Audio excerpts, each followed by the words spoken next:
for me today. You've had such an exceptional and just honorable career, and you truly are a patriot. When you look back at the decades of public service that you've given to the country, what are the most important pieces of your legacy that you would like to bestow upon the country? Well, I think other people will have to help determine that, from an objective viewpoint on what I might have contributed. But I think what I personally have noticed and feel good about is that when I went to Washington in the 70s, I was influenced by the breakdown of Bretton Woods, and I wanted to call attention to monetary policy in the Federal Reserve. And I would say that we've done pretty well on that, and a lot of people know about the Federal Reserve, and I think it's going to be more noticeable, for a long time to come until we get rid of it.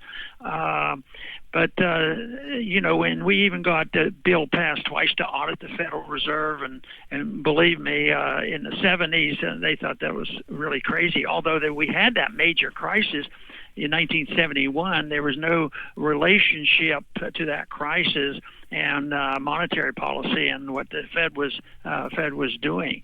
And the other thing I think that we have gained, but not well enough, we still have a lot of work to do, is trying to get more young people, especially, mobilized to say these wars are about the stupidest thing we know. Right. Drafting young people. I was drafted, for Vietnam and different things like that. The whole principle that we're protecting liberty, it makes me ill when they say, well, he sacrificed his life and his limbs because he is protecting us, our freedoms, and we have to send people over to the Middle East and Iraq and Iran and all these places to preserve our Constitution. That is sick.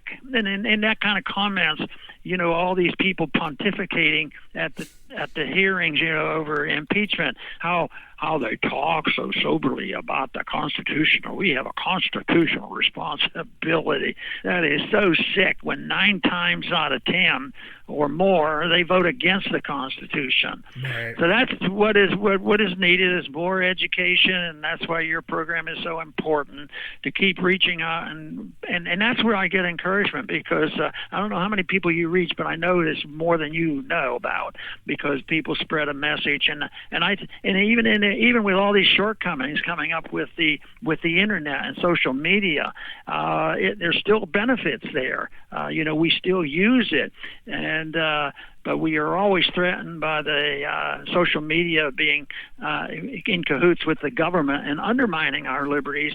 But messages are spread, and the ideas are important, and they are crucial. It is there where I think we're making progress, and reasons for us to continue the fight.